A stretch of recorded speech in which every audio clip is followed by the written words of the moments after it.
இயேசுவின் இனிதான நாமத்தினால் உங்களை வாழ்த்துகிறேன். இந்த நாள் நம்முடைய ஆவிக்குரிய சிந்தனைக்காக யோவான் எழுதின சுவிசேஷம் 2ஆம் அதிகாரம் 5ஆம் வசனத்தை நான் வாசிக்கிறேன்.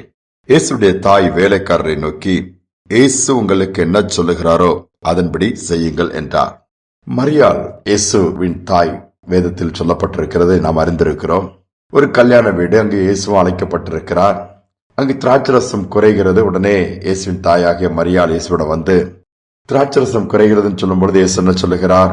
ஸ்திரீயே, என் வேலை இன்னும் வரல, டைம் வரல அப்படின்னு சொல்லியிருந்தாரு. உடனே அவங்க போயிருக்கலாம். ஆனா என்ன பண்றாங்கன்னா, மாறாக அங்குள்ள வேலைக்காரர்களை கூப்பிட்டு இயேசுவை காண்பித்து, அவர் உங்களுக்கு எப்பொழுது என்ன சொல்லுவாருன்னு தெரியாது, ஆனால் என்ன சொன்னாலும் நீங்கள் அதன்படி கீழ்ப்படிய வேண்டும், செய்ய வேண்டும். அதை தான் மரியாள் சொல்லிவிட்டு கடந்து போய்விடுகிறார்கள். நேரமாகிறது, திராட்சரசம் குறைவுகிறது. அடுத்து என்ன செய்வதென்ற ஒரு நிலைமை, நிர்பந்தமான நிலைமை வரும்பொழுது இயேசு அங்கு வேலை செய்கிறவர்களை கூப்பிட்டு அந்த கற்சாடிகள் இருக்கிறது, அதில் தண்ணீரை நிரப்பி அதை மொண்டு அங்கு பந்தி விசாரிப்புக்காரர்கிட்ட கொடுத்து எல்லாருக்கும் பருக கொடுங்கள் என்கிறார். பாருங்கள், இதில் அந்த இடத்துல ஒருவேளை நாம் இருந்தோம் என்று சொன்னால் தண்ணீரை எப்படி ரசம் என்று கொடுப்பது என்று சொல்லி நாம் யோசிப்போம். ஆனால் அந்த வேலைக்காரர்கள் அப்படியே கீழ்ப்படுகிறார்கள். எந்தவித ஒரு கேள்வியும் எழுப்பாமல், எப்படிங்க இது தண்ணீர், அது எப்படிங்க திராட்சை ரசமா மாறும், அதுல எதுவுமே மிக்ஸ் பண்ணலையே அப்படின்னு சொல்லிட்டு எந்த கொஸ்டினும் பண்ணாமல் அப்படியே கீழ்ப்படுகிறார்கள். அங்குள்ள கற்சாடிகளிலே தண்ணீரை ஊற்றுகிறார்கள், எடுத்து பந்தி விசாரிப்புக்காரன்ட்ட கொடுத்து அங்கு பந்தி பரிமாறும் பொழுது அந்த திராட்சை ரசமா அது மாறிவிடுகிறது. கீழ்ப்படிதல். ஆண்டவர் நம்மகிட்ட எதிர்பார்க்கிறது கீழ்ப்படுகிறது தான். அவர் சொன்ன வார்த்தைக்கு அப்படியே கீழ்ப்படிங்கிறது. எப்படி நடக்கும், என்ன, அதெல்லாம் கொஸ்டின் பண்ணோம்னா ஒரு நாளும் ஒன்றும் தேவனிடத்திலிருந்து பெற்றுக்கொள்ள முடியாது. ஏனென்றால் நம்முடைய தேவன் சகலத்தையும் செய்ய வல்லவர். இல்லாததை கூட இருக்கிறதாய் மாற்றி விடுவார். அவருடைய வார்த்தையை நம்பி அப்படியே கீழ்ப்படிவோம் என்று சொன்னால் சரியான நேரத்துல சரியானபடி சரியான காரியங்களை செய்து கொடுத்து விடுவோம். ஆனால் நாம் என்ன பண்ணுவோம்? சந்தேகப்படுவோம், விசுவாசம் இல்லாமல் கொஸ்டின் பண்ணுவோம், புலம்புவோம், நன்மை பெற்றுக்கொள்ள முடியாமல் போய்விடுகிறது. ஒரு கம்பெனியில வேலைக்கு ஆட்கள் தேவை என்று எழுதப்பட்டிருந்ததா. அநேகர் அப்ளை பண்ணாங்க. ஒரு நாள் இன்டர்வியூ வந்தது. அதுல நிறைய பேர் செலக்ட் பண்ணாங்க. நாளைக்கு வந்து நீங்க வேலைக்கு ஜாயின் பண்ணிருங்கன்னு சொல்லிட்டாங்க. வேலைக்கு ஜாயின் பண்ண உடனே எல்லாருக்கும் என்ன வேலையா இருக்குன்னு சொல்லி எதிர்பார்க்கும் பொழுது எல்லாருமே படித்திருக்கிறார்கள். ஆனால் முதல் நாள் கொடுக்கப்பட்ட வேலை என்று சொன்னால் ஒவ்வொரு கையிலும் ஒரு பாஸ்கெட் கூடை கொடுத்து அதில் கற்கள் குவிக்கப்பட்டிருந்த இடத்துல இருந்து இதை அள்ளி நீங்கள் அங்கு கொண்டு ஒரு குறிப்பிட்ட இடத்தை காண்பித்து அங்கு கொண்டு கொட்ட வேண்டும். பின்பு அங்கிருந்து அள்ளி இங்கு கொண்டு கொட்ட வேண்டும். இதுதான் முதல் நாள் வேலை. எல்லாரும் செய்தாங்க. இது என்னடா நம்ம வேற நினைச்சு வந்தோம், இந்த மாதிரி வேலையை கொடுக்கறாங்கன்னு சொல்லி, ஆனாலும் பரவாயில்ல வந்துட்டோம்னு சொல்லி செய்தாங்க. 2வது நாள் போனாங்க. 2ஆம் நாள் போகும்போது அதே வேலை தான் நேற்று செய்தது நீங்கள் செய்யுங்கள் என்று சொல்லுகிறார்கள். சிலர் இதே வேண்டான்னு சொல்லிட்டு போயிட்டாங்க. அதுல 1-2 பேர் மட்டும் செய்துட்டு போனாங்க. சம்பளம் கொடுக்கப்பட்டது, வாங்கிட்டு போனாங்க. அடுத்த நாள் மீண்டும் நாளைக்கு வாங்கன்னு சொல்லி சொல்லும்போது அங்கு ஒரே ஒரு வாலிபன் தான் வந்திருக்கிறான். அவனுக்கு என்ன சொன்னார்கள்? நேற்று செய்த வேலை இன்றைக்கு செய்யன்னு சொல்லுகிறான். அவன் அந்த கல்லை எள்ளி அங்கு போடுகிறான். அந்த பேஸ்கெட்ல திருப்பி எள்ளி கொட்டுகிறான்.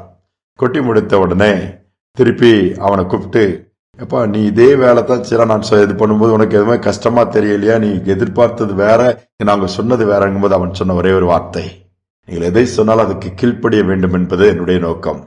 கொடுத்த வேலையை நான் செய்யறேன், அவ்வளவுதான். எனக்கு அதுக்கு சேலரி கொடுக்கறீங்க. உடனே நீ நாளைக்கு வான்னு சொல்லிட்டு அவன் அங்கு உள்ள ஒரு உயர்ந்த பதவியில வைத்தார். படிப்புக்கு ஏற்ற பதவியில வைத்தார்களாம். பாருங்கள், யோசித்து பாருங்கள். நீங்க நாம எதற்குமே கீழ்ப்படிவதற்கு யோசிப்போம். ஒரு காரியத்தை சொல்லும் பொழுது அது அப்படி இருக்கிறது, இது சரியில்லை, இது எப்படி செய்ய முடியும், பல கொஸ்டின்ஸ் நமக்கு வரும். அப்படி அல்ல. எஜமான் என்ன சொல்லுகிறாரோ வேலைக்காரர்கள் அதற்கு கீழ்ப்படியும் பொழுது நிச்சயமாகவே அதற்கான பிரதிபலன் உண்டு. அது நம்முடைய எஜமானாகிய ஆண்டவர் சொல்லும் பொழுது செய்யாமல் இருப்பாரா, விட்டு விடுவாரா? கொஞ்சம் நம்முடைய வாழ்க்கையை யோசித்து பார்ப்போம்.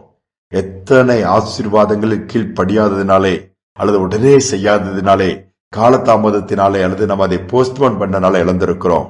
இன்னைக்கு கொஞ்சம் யோசித்து பார்ப்போம். ஆண்டவர் என்ன சொன்னாலும் தாமதமின்றி அதை செய்வோம்.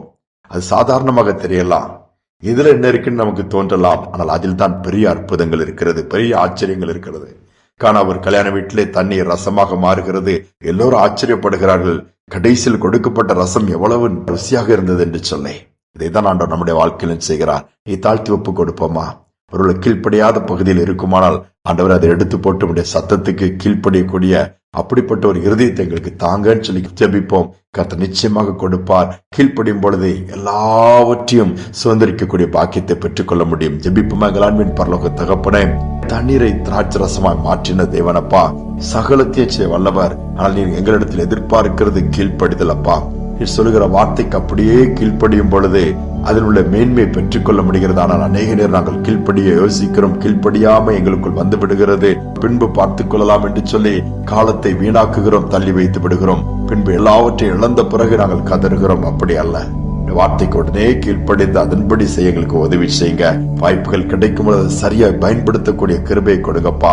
ஒருவேளை வாய்ப்புகள் இழந்து போயிருக்கலாம், கீழ்ப்படியாமையினாலே உம்மை விட்டு தூரமாய் போயிருக்கலாம். அன்று நான் ஆண்டவர் எனக்கு உணர்த்தினால் அதை செய்யாமல் போய்விட்டேன், செய்திருந்தால் இந்த நிலைமை எனக்கு வந்திருக்காது என்று சொல்லி இழப்புகளின் பாதையிலே, கஷ்டத்தின் பாதையிலே, நஷ்டத்தின் பாதையிலே கடந்து போன பிள்ளைகள் ஒருவேளை இந்த செய்தியை கேட்கலாம். என ஆண்டவர் இறங்கி மீண்டும் ஒரு தருணத்தை கொடுப்பீராக.